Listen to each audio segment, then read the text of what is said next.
we have a problem, right? We have a serious problem.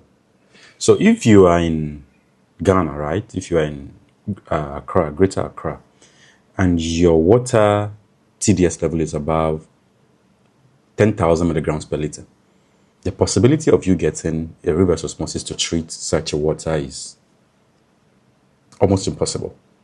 It's very low, right? If your TDS level, right, it's more than 15,000 milligrams per liter, there is no treatment system available in town, right, to treat your water. Now, if you are someone with a property close to the beachside, right, I will advise you not to drill a borehole. So why don't we treat water with high TDS level above 10,000 milligrams per liter? It's actually because of one thing, the cost, right? It's not because there is no treatment system. It's not because there is no reverse osmosis to treat TDS even as high as 75,000, 100,000 milligrams per liter. There is reverse osmosis, there is a treatment system to treat such a water. Even if you check the membranes, right? If you check the standard brackish water Vontron membrane, you see it boldly written that it can treat up to 10,000 milligrams per liter. The seawater can treat up to 75,000, 85,000 milligrams per liter. I mean, just ask yourself the question, right? Those who work in the vessel, those who work on board of a ship, how do they get drinking water? They actually take water directly from the sea and they get it treated using a reverse osmosis, right? The problem is that the cost of getting such a reverse osmosis is extremely, right? It's extremely expensive. And I think down here in Africa, we've not gotten to, our water crisis hasn't gotten that bad for us to spend such an amount of money on a reverse osmosis to treat water. As a matter of fact, right, it's cheaper for you to be buying water from the tankers than for you to treat such water, than for you to buy a reverse osmosis to treat your water with a TDS level about 15,000, 20,000 milligrams per liter. It doesn't make any financial sense whatsoever, right? So this system, do you guys really know how much this system costs? Costs about $17,000, right? Just for you to treat just 200 liters of drinking water. So you get my point now. The reason why I said it just doesn't make sense to spend that kind of money on a reverse osmosis to treat your highly salty water. So that's one reason why we do not, or we do tell people that your highly salty water is untreatable. It's not because it can be treated, it can be treated, but the cost of treating it is just doesn't really make any sense. Now, the price can actually go down, right? If you check all the materials, you can see they are all high quality materials, even though it's made in China. If you check the pump here, you can see that it's actually ground force, right? It's ground force pump. Ground force is actually from Germany, and you know the quality. So you see these high pressure hose, you can see that, even the piping connections are not PVC. Everything here has to be, extremely high pressure. This vessel here, right, can actually withstand up to 3,000 psi. Okay, so these are a few reasons why these systems are actually quite expensive. If you're someone considering treating your highly salty water, you may need to reconsider. Unless, I don't know what kind of water problem you might be having or facing that may warrant you to spend close to $20,000 just to get 200 liters of drinking water every hour. So a standard reverse osmosis comes equipped with the standard 600 psi membrane vessel. I'm equipped with your standard either CNP or Shimji Leo high pressure pump that could only deliver up to about even below 600 psi, because if the vessel's maximum allowed pressure, right, is 600 psi, the pump shouldn't deliver up to 600 psi, right? So the maximum operating pressure of the vessel is 600 psi. The pump only delivers something probably 400, 300, 400 psi. For you to be able to treat such a water, you need to get a pump capable of delivering more than 1,200 psi, right? You also need to change from the conventional 300, 400 psi pressure vessel, right, to be able to withstand such a pressure. If not, the pressure vessel is going to crack. You need to change also your piping systems, right? So your piping systems, even the PPRs wouldn't be able to handle that level of pressure. So you need to change it either to galvanized pipes or to stainless steel pipes. These things cost money.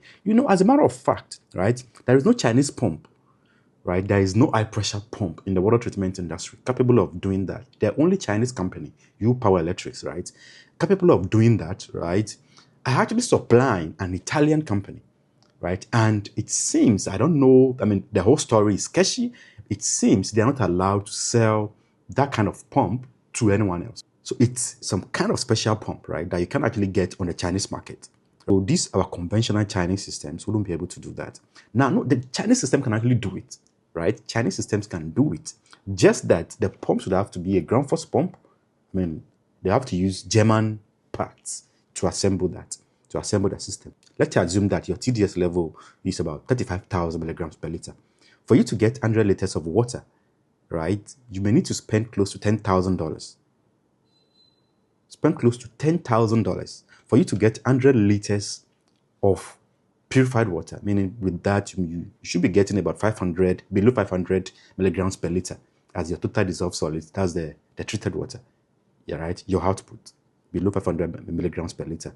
And the cost of that system alone is more than $10,000 just for you to get 100 liters of water every hour.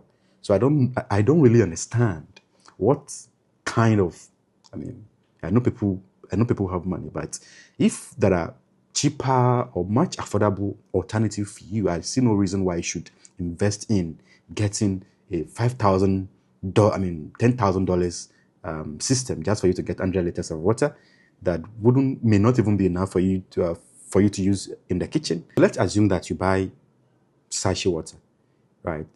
Even because most reverse osmosis owners don't even drink the water from the reverse osmosis, even though the same the sachet water, the bottled water they buy, right, also use the same reverse osmosis. As the production machinery to produce that same water. So, right, meaning even after doing your reverse osmosis, you are most likely still not going to drink the water. So let's say that you buy sachet water or you buy bottled water every month, every week, 50 cedis. In a month, 200 cedis. Let's say you buy water from the tankers. You spend like 1,000 cedis per month, right? The water tanker or water from the tankers to do other house chores that you really want to do on your property. So that's 1,200 in a year. That should be about 14,000 thereabout, right? So if you invest in the 500 liters per hour reverse osmosis, right, which will cost you nothing, right, nothing less than $10,000, right, and that 500 liters per hour reverse osmosis will give you about 12,000 liters of treated water in a day. So that's 500 multiplied by 24, which I wouldn't even advise you to run the reverse osmosis 24 hours a day. So let's assume that you run the system for 24 hours or even for 12 hours. It will give you like 12,000 liters in a day. If the 12,000 liters, will last you for, let's say it's going to last you for a month.